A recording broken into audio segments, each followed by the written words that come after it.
my lovelies, and welcome back to Fly with Shelly. As you all know, I am a flight attendant for a major US airline, and if you guys need coaching because you have an interview coming up with your favorite airline or airlines, please contact me or go on my website at flyingwithshelly.com. Shelly is spelled Shelly. Go check it out. Get your session, either a one-on-one via Zoom or on the phone. I will be on the other side coaching you to get you ready. I highly recommend the 1 hour coaching session. I could definitely help you step by step on what to expect, how to answer questions, and we're gonna nail this together. All right. Now, with that said, you guys, as you can see it on the title or in the title, we are going to be answering questions. You guys have so many questions about training and about me. What I did is I kind of went through my videos and all the questions that were asked, and also I went through my emails, and for some reason I didn't have time to catch up with all of your emails regarding, you know, major questions about the airlines and the testing and what to expect in training and whatnot. So I have a lot of questions to answer, and I have a little here list, and I'm going to go through them, you guys. Hopefully we can keep that under 30 minutes. I'm going to try to hurry, so let's get started. The first person that I want to address would be Shannon, and I'm not going to give out last names because it's kind of personal. She asked me a few questions via email. I believe it was for her daughter, and I did answer it. I just didn't have time to send it, and I wanted to kind of do this video, so I kind of held off on answering her. But Shannon, if you're watching this, this is for you and for your daughter as well. Her question was regarding the PA. There are 9 pages or so, and my daughter has to memorize all of the announcements. Then I saw in your video that you were saying, yeah, four pages of PA, which is a public announcement. That made me stop and wonder if we're doing this right. I usually read her title and she recites the announcement. My question was, do they need to know the title and the order of the smaller announcements of the 3 or 4 pages? Okay, so I wanted to answer Shannon real quick, and maybe for you guys wondering, because you are probably about to train for my airline or starting training or about to apply and you don't know what to expect. Now, these announcements are public. You can actually go on their website, scroll to the bottom. I will leave a link in the description down below. Once you guys click that, sorry, my phone is dying. Okay, so once you guys click the description, the link, sorry, it will give you all the announcements that you need to know. So they are public for everybody to see, so I'm able to speak of it since it is public on their website. So what you need to know is that you're gonna have to know the emergency public announcement, and you are gonna have to know also so the public announcement, the emergency, and just the general announcement as well. So those are the 2 that are really important. And each page, each announcement has probably up to 2 pages. I know when I did it, which was a while ago, my pages were talking about, you know, the pandemic and everything and the mask, and so ours was very like federal law requires, so there was long pages to memorize. Along the way, that was you know, it went from a really something really important to remember to like basically the announcements. They removed the announcements, so they change weekly, you guys. So it's important that you go on their website and you check, just because they change constantly. So you may be learning one, and by the time you go to training, it won't be that one, but they will honor it. It doesn't matter. As long as you give them a copy of what you learned, they can follow along and make sure that you hit them one word at a time, and you hit everything that needs to be learned. Okay, so there is 2 major announcements, which is the introduction and also the emergency. Those 2 you have to know. There's no way out about it. You need to know them backwards, frontwards. Frontwards, not even a word. Front and back, there you go. And then the other small ones need to be known. Okay, it's really important. Will you be tested on them? No. Do you need to know the order? No. Kinda.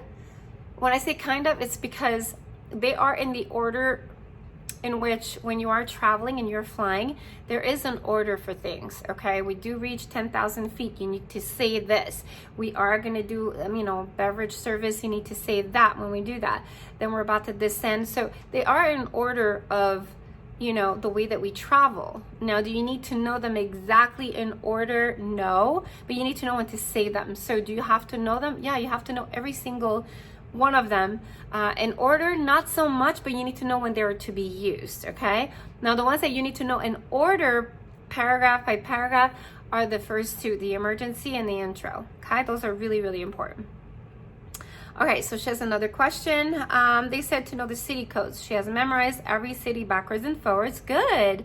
That's awesome. No problem. Then I cringe as I learned that she does not necessarily know the states that each of these cities is in. Am I okay? Does she need to know the states of each city? Okay, so when it comes to testing, what they want to prepare you for is when you are assigned an area that you're going to be traveling to. For example, ATL, they want to make sure that you understand that it's Atlanta. Now, if she knows them forward and backwards and she doesn't know the state, that's okay. I mean, it's preferable that she knows, but they will test you the way that she learned them. Okay, so that's all I'm going to say. Now, how many questions? It depends. There's 300 questions per test that will be scrambled, and 100 will be given to you during the test. So we never know what you're gonna get. You can get 20 questions on city codes, like you can get none, like you can get one. Everybody has a different test as they are spit out differently. So if you were to copy, from someone that's sitting next to you, one, obviously that's plagiarism. You can't do that. You'll get kicked out of the program. But if you were to, look over and copy, they wouldn't have the same question as you. So the answers are different. Even if you, let's say, fail the test, you are given a retake at one point. Usually it's the next day. If you do the retake and you have the same questions, the ABC order will be different. For example, if they ask you for Atlanta, and ATL would be choice number 1 out of the 4 multiple choice. When you get the question again, the next time, ATL, your answer for Atlanta could be last. So they do change them around, so just so you know that. All right. I'm trying not to say too much because I don't want to get in trouble for saying too much. But then I don't want to say too little that you guys kind of are not getting an answer. So I hope that works. So I kind of answered 2 questions in one in this one if you guys paid attention to how I was saying the answer. Not the answer, but how I was basically explaining how the questions were. I don't know. Then the other questions are random. Personal experience question. Okay, so what do most girls wear to the swimming pool drill? Okay, so you do receive a packet before you go to training, and that's for any airline. They will tell you what they need for you to wear. They don't want you to wear a bikini. They don't want you to wear a one-piece suit, bathing suit. You are mandatorily, you are mandated to wear dark colors, all right? And it has to be a t-shirt and a bottom. So the bottom could be shorts up to your knees, a little bit shorter shorts, not too short, okay? They do prefer that they're just above the knee. So like those biker shorts if you want, and t-shirt, I think it could be sleeveless or with sleeve. Now don't quote me on that, I don't remember, but I remember reading it and kind of purchasing. Well, I already had it from my old training, but they are the same prerequisites or requirements if you want. They do not want bathing suits at all. You can also choose and opt for a cap for your hair if you want to, or tie them up. You want to see what you're doing. And swimming or not swimming is not a prerequisite, but they do prefer that you do know how to swim. But if you don't, it's fine. A lot of the people that were training with me did not know how to swim at all. I was like, okay. But I was a fish in the sea, and the ones that swam were more comfortable, could actually volunteer to help others get into the lifeboat if you wanted to do so. I didn't, just because I didn't want to dislocate my shoulder or hurt myself during training while helping, because some people, depending on the weight, you're pulling and tugging, and I hadn't worked out, so I didn't want to injure myself. But definitely if you're comfortable in water, you can volunteer and do that. Do any women have bangs? Yes, they do. And if they do, they have to be short. Obviously, you don't want bangs here.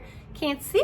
And if you do have bangs and you're growing them out, just pin them up if you have to. As long as you keep your face clear and you're clean cut, they won't see anything. Okay. Yeah, I mean, if you have shaggy hair and you know that you have shaggy hair and you're conscious that you have shaggy hair or crazy hair or colored hair that are not, they always say refer to like a baby color hair. So a baby is not born with blue or pink hair, right? So that's not the color you can go on training with.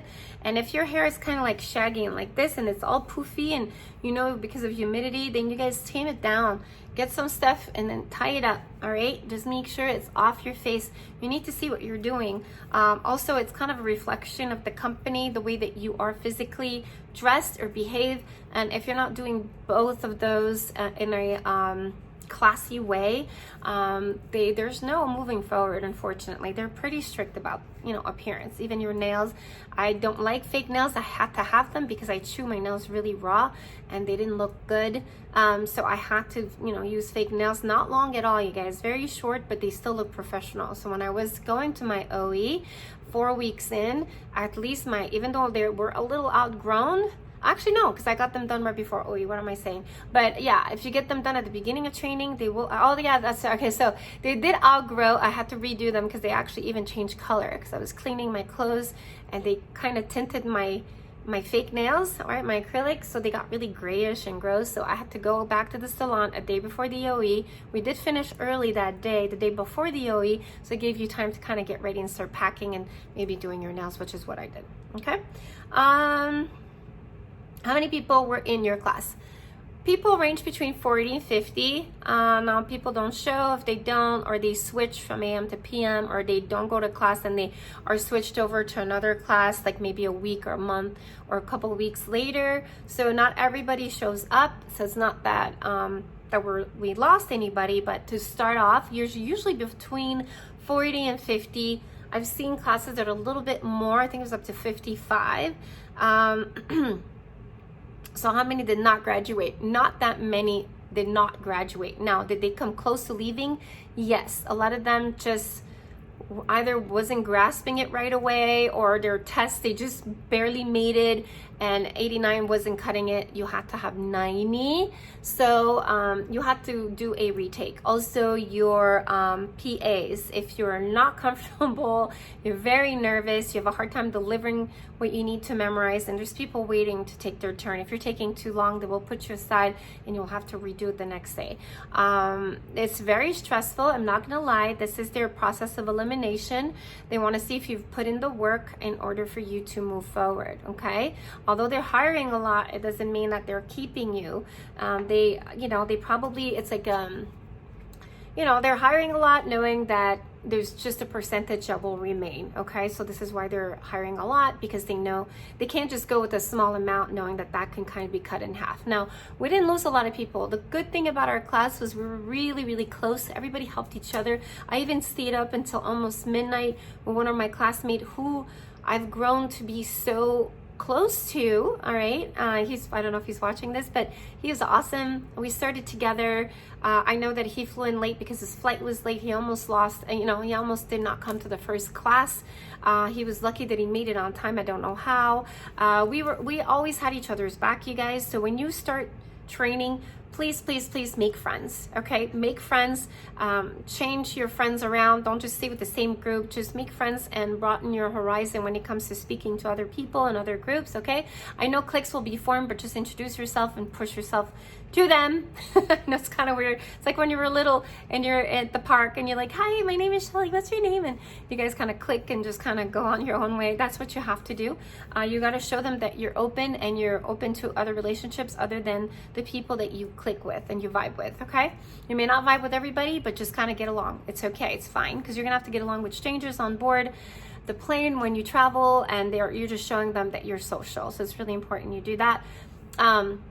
But going back to here, what was it again?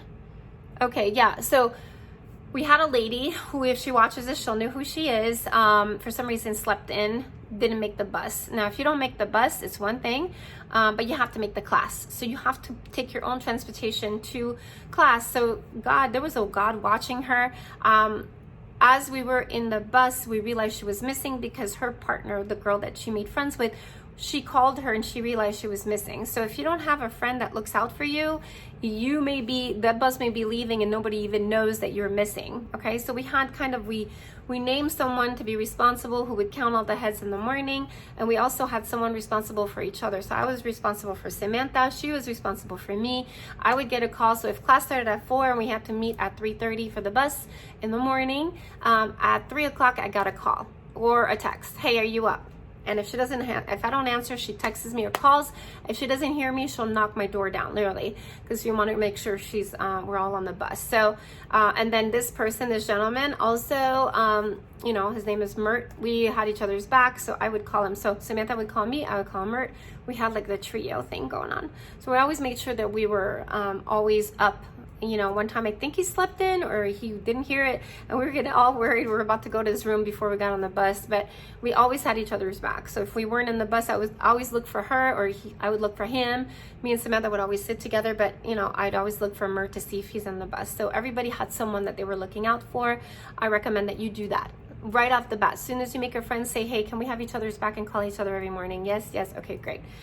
Even if it's not an early class, it's so easy to sleep in. You are exhausted, you studied the night before, and you get up at literally 2 in the morning to leave at 3. It's really hard, especially when you have a time zone difference, but it's hard for everybody. So make sure that you know where you're going. So write down your address, where the training is. So if you do miss the bus, you can catch an Uber, or I don't know, just find your way to get there, okay? Because if you do miss it, if you don't show up or you show them late, you're sent home, okay? So how many people did we lose? How many didn't graduate? One. Okay, so maybe 2 people or 3. 2 or 3 because they didn't pass. One, the PA didn't pass, and then the other 2 were the tests. And then one of them left because he just didn't think it was for him.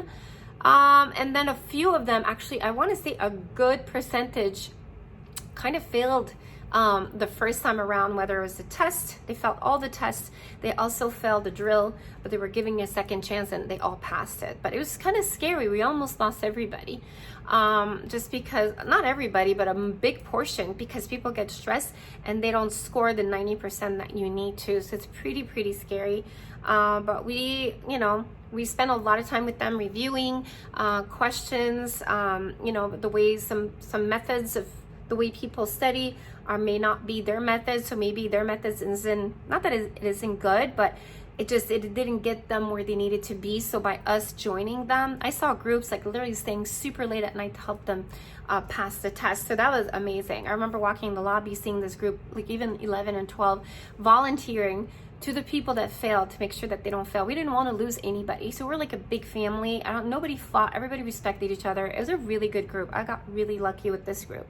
So everybody was genuinely kind and nice to each other. They didn't necessarily love each other, but they respected each other, which I really admired. Where did you get base? And what number was that base on your request list? That one is just purely other. Okay, so where did I get base? It seemed like the older you were in class, you were put in Denver, and the younger you were put in Oakland. Those were the 2 openings for my airline, and they just split us in half, okay? Now, whoever put in their base, most of them got it the next month after that. So I was really excited. I'm not gonna go into which base I got, just I wanna keep that private, And so, but most people that put in their base got it. The only base that is almost inaccessible would be Atlanta.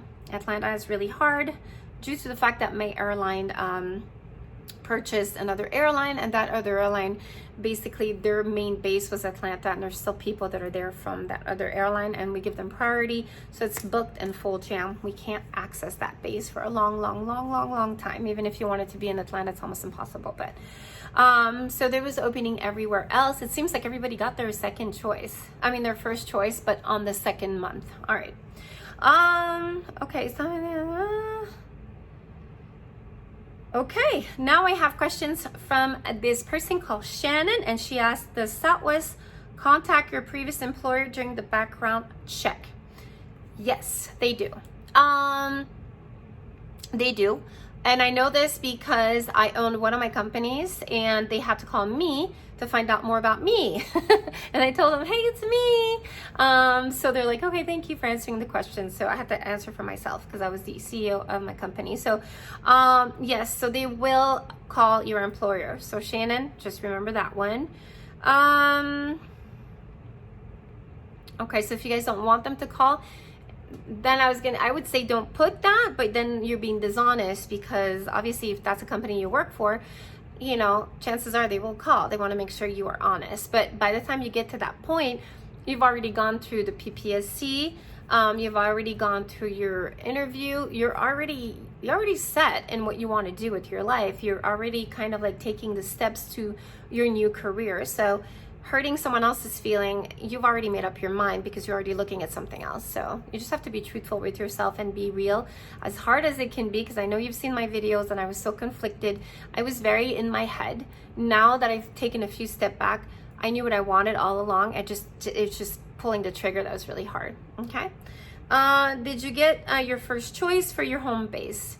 I did, but because we bid so early on, we could have bid at the end of the 4 weeks and we would have all gotten our base. But because we bid at the beginning, for some reason it messed up the bidding process.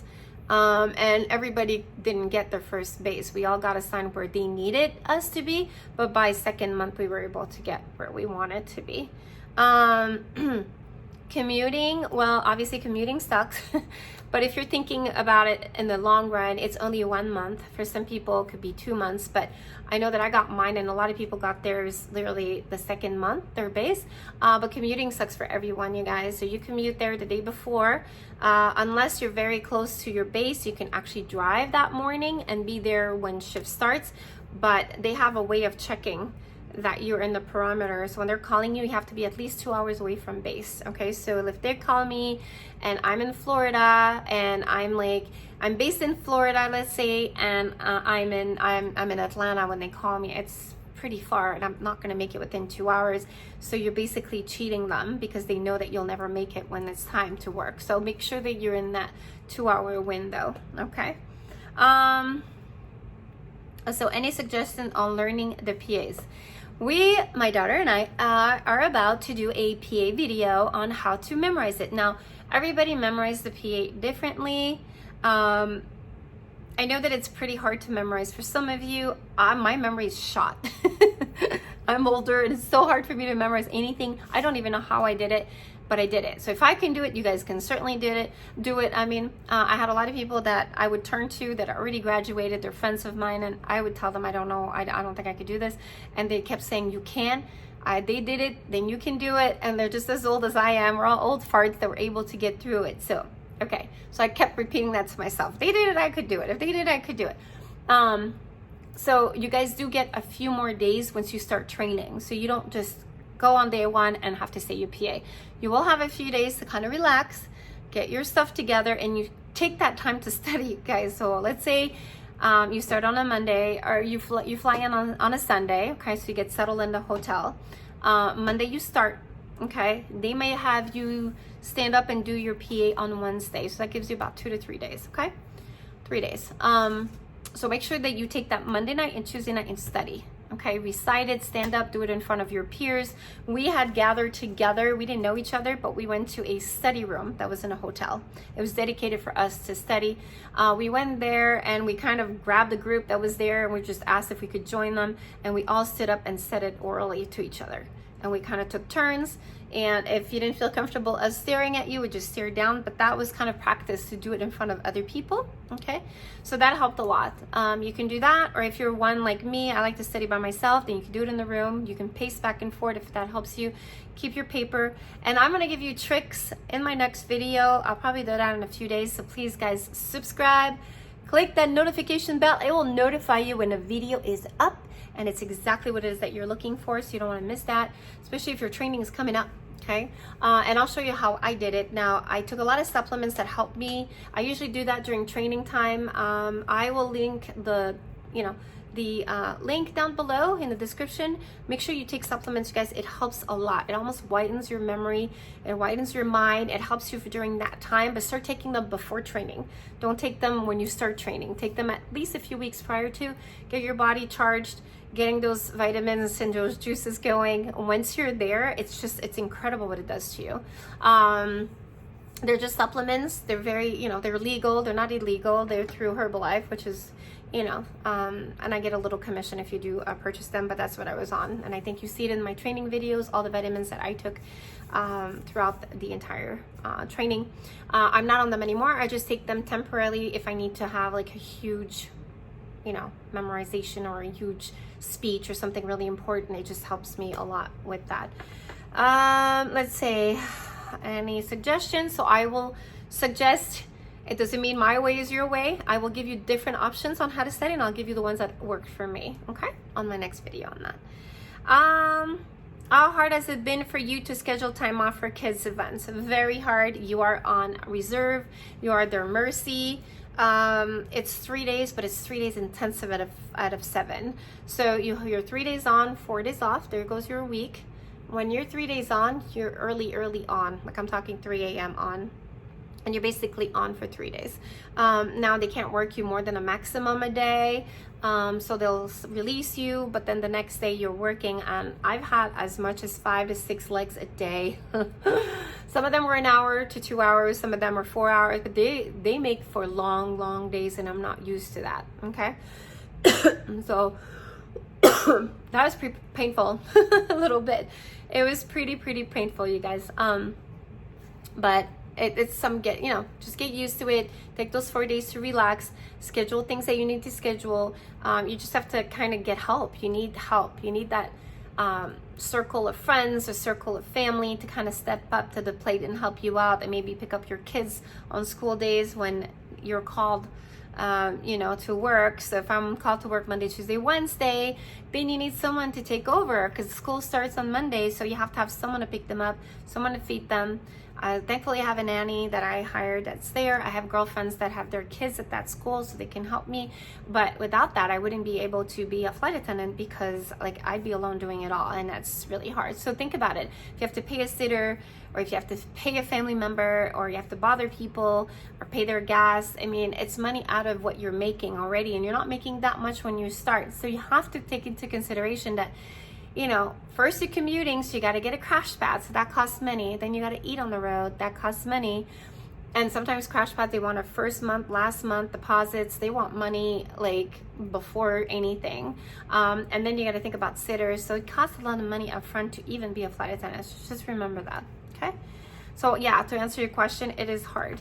But again, there's things that you could postpone. And there's things like events like choir and things like that you can't postpone, and you can't be there unless someone is filming and you could see it. But the good thing that my airline has Wi-Fi, you can always communicate more freely even when you're in the air, which my other airline didn't have. So that kind of works, in my favor a little bit. All right. What did you wear to the training? So I wore a lot of blouses, black blouses, buttoned up. Some of them didn't have buttons, but they had the poofy shoulder, and some long pants, clean jeans, or just comfortable pants that button up with a belt and zipper. Just very professional attire, business attire. And I wore that. I probably bought 5 shirts and 5 pants, and I would interchange them. I would put this pants with this shirt and this pants with that shirt, and then I would mix them around, and then kind of do the same thing the next week and the next week. So I bought a little jacket because it's freezing. You guys, bring your jacket. Classes are so cold, especially when you're up early in the morning, or you're going through your your monthly thing, because you get a little, your hormones are all over the place. So it's always important to stay warm. Make sure you bring your jacket. I have my jacket all the time, so nobody knew what I was wearing. I was shivering and shaking, so I had thick jacket. But it was during March, March, April. It's just pretty cold still. Not freezing cold, snow cold, but it was kind of chilly. All right, especially in the morning. But it was starting to be warmer, so it wasn't so bad. Okay. So this is a question that was asked by a gentleman on my on YouTube. I didn't get his name for some reason, but he asked, is the jab required? We all know what the jab is, right, you guys? Okay, so yes and no. And I'm saying that because if you're religious, if your religion does not allow you to get the jab, now you're able to, you know, kind of have a religious exemption request where they will make an exception and have you not jab for the employment. Now you need to know how to fill out that form, so you need to contact your recruiter, which you will know her or his name after you interview for your airline, and this is the person you need to contact. And there's a way to you know, ask for a religious exemption, and then they will have a paperwork. They'll have paperwork for you to fill out. They'll probably send you like a PDF form. You need to fill that out, and you need to have it signed by either your pastor, because again, you're asking for an exemption and it's because of religious reason. So you make sure that it is signed, professionally signed, and it is, you know, descriptive as to why you can't have it, why does, you know, how does the religion pertain to that, and so on and so forth. So there's a way to fill it out. If you guys want more information, you could always ask me, because of your religion. You know, they totally respect that, and I admire that, you know, from them. All right. I have another question here. It says, Jessica asked, and she's asking, how was the interview face-to-face Southwest? Now, my interview wasn't in person face-to-face, because it was more of an interview like this, like a Zoom. It went beautifully. I remember, I think I did a short video saying, hey, I'm about to interview. I think you saw it in my previous video where I'm all excited. I'm already dressed up for the interview. Went upstairs. I had my white background. I got everything that I needed. And then I had some workers that started working outside with the big dig drilling and whatnot. So they were making a lot of noise, which was fine. I didn't let that distract me, even though it was pretty noisy. It went really well. They were really nice. They made me feel comfortable. I didn't feel like I was being interrogated and being put on the spot.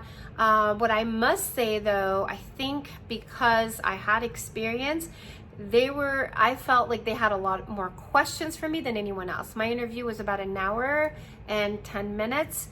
Most people that I've asked how their interview was, it was maybe, you know, 20 to 30 minutes. They did tell me, they said, you know what, you have 30 minutes because that's how long it may take you. And I said, yeah, no problem. It took a lot longer. A lot of it, we were just kind of chatting, but the questions were right on. They really were digging, okay? So I don't know if it's because it was me, but I'm sorry. So they had a lot of questions for sure. So it went really, really well. They were very, very nice. You usually get two people. One is usually a flight attendant, and the other one is usually a recruiter. So they kind of have perspective from both of them. I guess they both need to agree that, hey, to go, you may move forward. Now, Deva asks, this is someone else. Her question is, when will Southwest be hiring again? Well, they were hiring about a year ago. And then I was drafted from that. And then they hired about 2 months ago, surprisingly, because they weren't done with all the 25,000 applicants, but they hired again and they got another bunch of applications, and they're still processing the first go round. So you don't know. I mean, it was surprising when I found out that they were hiring again. So my guess is they may still be continuing to hire. So make sure that you subscribe to my channel and click the notification bell to be notified on the next hiring event, because I will let you know either the day before or the day of. So make sure you have your resume ready and I can help you with that. flyingwithshelly.com. Go and get your resume and I can definitely tweak it and make sure that you get through, all right, with your next airline. All right, so Christina asked, what to expect in training? First test, how did it go? What do they ask? Okay, well, obviously, what do they ask? That's definitely not a question I can answer unless I want to get fired. But what to expect, plus I wouldn't even remember what's on there. Seriously, I'm like short-term memory, so I memorize everything for that day and after that. But a lot of it, let's just say, a lot of it is hands-on and what you've learned and what you're going to apply. Okay, so if you don't know it, then how are you supposed to be a good flight attendant? Just so you know that. What to expect in training? Well, I didn't have any expectation. I didn't see any videos. I just kind of went with the flow, and I knew that I was going to give it my 100% and I was going to pay attention. I think in some of the videos in the past, I do talk about me trying to take notes, but not because everything I was kind of like absorbing. It's common sense. It's like me talking to you. You're not taking notes, but you are thinking about what I'm saying. Same thing. They give you scenarios. A lot of it is hands-on. They do have a mock-up plane that you practice in constantly. So it's not something that you see at the end of the course because you have your OE. No. You see the plane. It's in one of the big giant rooms there. You're sitting there and you see everything happening. And like I said, it's hands-on, so it helps a lot. First test, how did it go? I passed. I'm really happy. You had to get 90 plus. 2 main tests, I nailed it. Close to 100 both. Did really good. Again, what did they ask? I can't get into the details, but again, it's everything that you need to know. You need to know, from the smallest thing to the biggest thing. Even your drills, they're going to question you on your drills and everything else that you need to know. So pay attention. That's all I can say is if you can, sit in the front, okay? Because it's really easy to be distracted in the back. Pay attention. Don't get distracted. Shut off your phone. It's 1 month of your attention. That's all it is. It's only 4 weeks, you guys, and it goes by so fast, okay?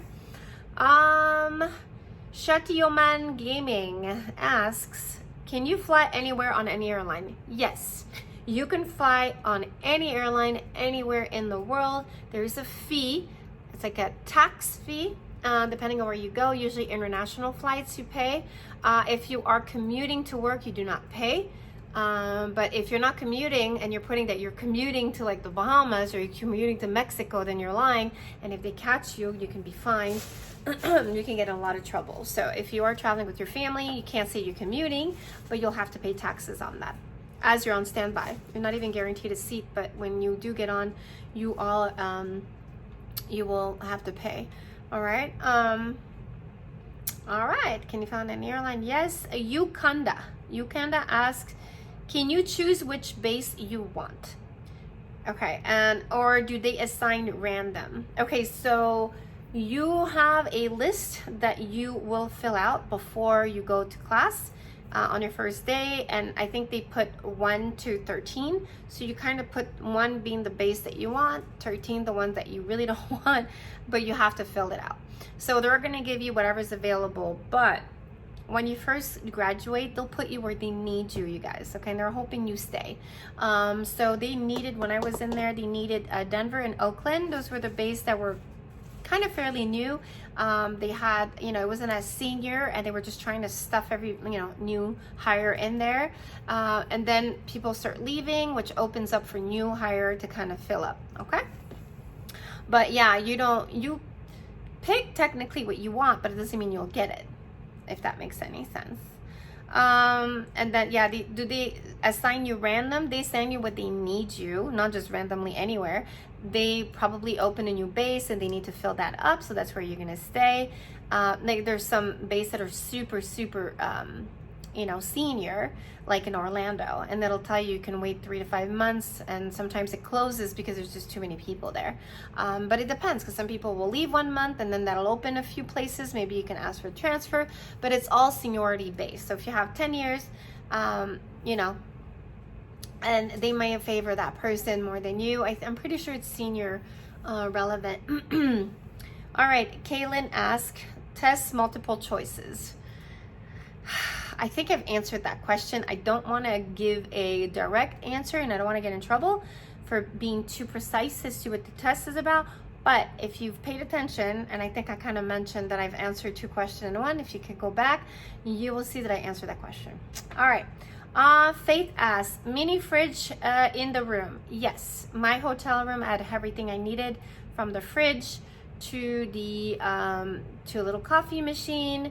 I didn't have a microwave, but there was microwaves. You can go to the upstairs room. But that hotel was amazing. They had concierge on my phone. If I needed anything like extra coffee, sugar, anything, I would just text them and they would send someone. It was incredible. I didn't have any problem. Plus I wasn't in the room much. We'd come back, study, eat, and go back So it was very like, we barely were there to sleep. Okay.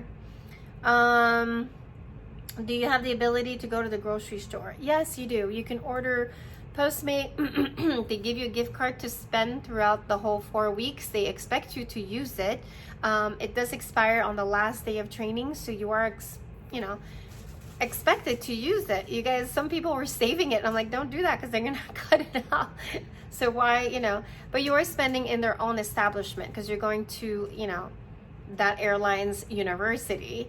So basically you're spending their money within that own airline. So it's their money when you think about they're getting it back. But they have different vendors food wise. They have great variety. Once you do get to your room and you're hungry, you can call, like I said, Postmate, as long as there's a restaurant nearby and you're not like ordering things you're not supposed to. Okay.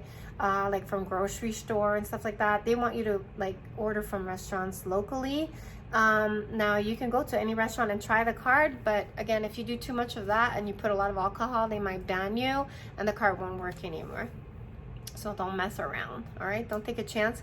There's restaurants downstairs the hotel, which I was able to eat every day if I wanted to. There's a little like, there was a place where they sold sandwiches and drinks, and we were able to get 2 coffees a day for free.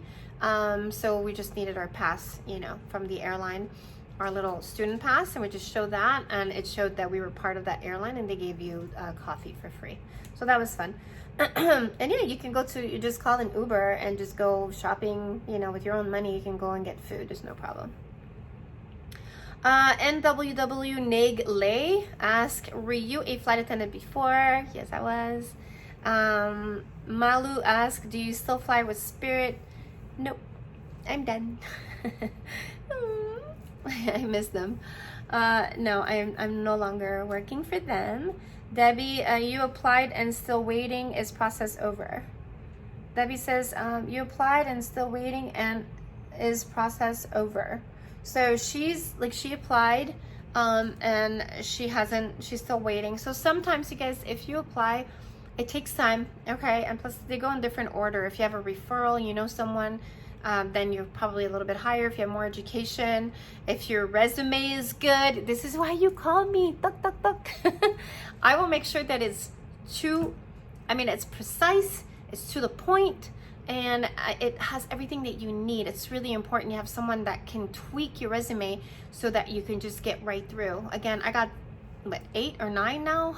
9 CJOs, you guys, and they all read my resume. I was one of the first one called. There's a few tricks and wording that you need to use, different wording for different airlines. It's really important you get it done by a professional, and I can help you, and I'm not even that expensive. Check it out, flyingwithshelly.com. Check it out, resume. You'll see it's not that expensive, and I can make your resume shine and look and be to the top. All right, you'll be the first one to be called. Promise, promise, promise, promise. Okay, just like you can use my coaching so you can get the job of your dreams, baby. All right. And so, Mary E asked, where are you from? I'm from Canada, Montreal. So I'm Canadian. And she says, drives me crazy to know where you're from because your accent is so cute. Aww. She's like, she's been like trying to go over one accent game. I am from Canada, and my first language is actually Italian because my mom's Italian, and I was raised by my grandma who's from Italy. So when my mom would go to work, my grandma would babysit me, and she would speak to me constantly Italian. And then I was in Canada, so I learned how to speak French. And then my mom put me in English school to learn English. So I'm trilingual. So I know very well 3 languages, and I've learned Spanish along the way because I worked in Mexico, Dominican Republic. I've traveled a lot before I was a flight attendant. And so I learned Spanish. So my kids are half Puerto Rican and half Italian. And so I know quite a few languages. Barb asked, how difficult is training? And I hear it's worse than military boot camp. And that will be the last question. Well, Barb, okay, so training is hard. I'm not gonna lie, okay? If you've done training, it's a little bit similar, but every training is different in their own way. It's similar in the structure of what you're learning. An AED is an AED. Your fire extinguisher is a fire extinguisher. So once you've seen that, it's repetition. But the commands are different. instructors are different, structure of a plane is different, their expectation is different. You know, so a lot of things are different in that sense. Again, like this airline needed for us to memorize so much just to get through the door. The other airlines don't. So it depends, you know, which airline you go with. You just have to kind of adjust to what they want. It was very hard, the memorizing part. Once you get through that Wednesday, that third day of training, it gets a little bit easier, but you are on your toes and you're tested every day. If it's just a little, you know, a little test, just kind of test you. But the thing that really got me nervous and sweaty is that they wouldn't let you kind of like practice. Like you basically see it and you have to do it. Okay, so if you didn't know what to expect, you were expected to know right off the bat. So even if it's just a little drill, they expect you to know the drill. You see it, let's go.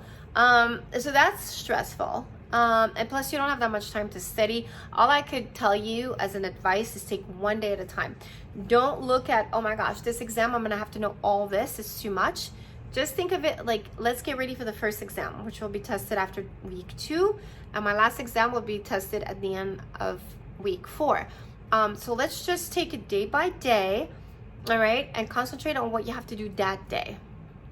Okay, so if this is something they're telling you to do, like read chapter 2 to 5, then read chapter 2 to 5, all right? If you're not reading and you're not doing your homework, and it's a lot of homework, so take the time to do it, and then you can do whatever you want. You could be eating in your bed while you're doing it, but just kind of do what they ask you to do. They're telling you to do that because they know that you will be tested on it.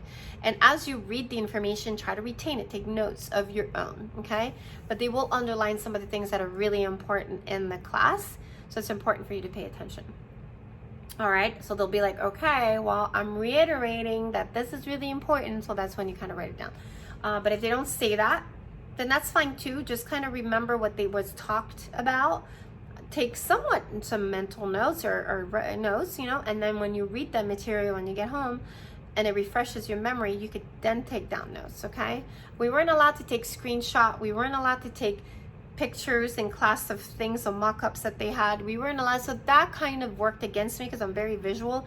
So I'm like, I was willing to pay $1,000 to just take a picture so I could just remember it, but it wouldn't. So I had to like kind of build my own mock-up and put my own names and things on things. And so that got a little confusing at one point and stressful, but I managed, and you guys can manage too. And again, just before I let you guys go, this is the bracelet that helped me a lot, you guys, the success bracelet. I know for some of you don't believe in it, and that's okay. And for some of you that are a little bit more open-minded and believe in it or think that this can help you, because I'm trying to kind of help you in any way possible. This has helped me a lot, you guys. The success bracelet helped me so much. I saw a difference when I was wearing it and when I wasn't. Just wearing it just kept me calm, kept me focused, gave me the courage to go up there. I had it all along, and it just made me get through it with no problem. So like I said, if you're a believer, great. If not, then that's okay too. Supplements help a lot too. Drink a lot of water, you guys.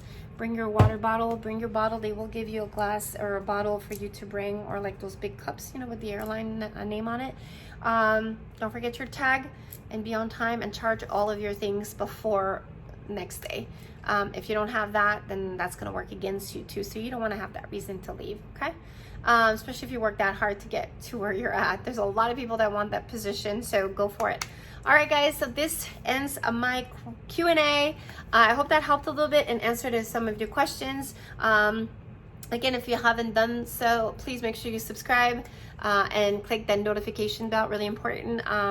And then you can check out the description for my email if you have any questions. Also my website, flyingwithshelly, SHELLY.com. Well, thank you so much for visiting me and spending a bunch of minutes with me, almost an hour, 45 minutes maybe. But I really appreciate you. Thank you. And again, looking forward to chatting some more. All right. Love you guys. Thank you.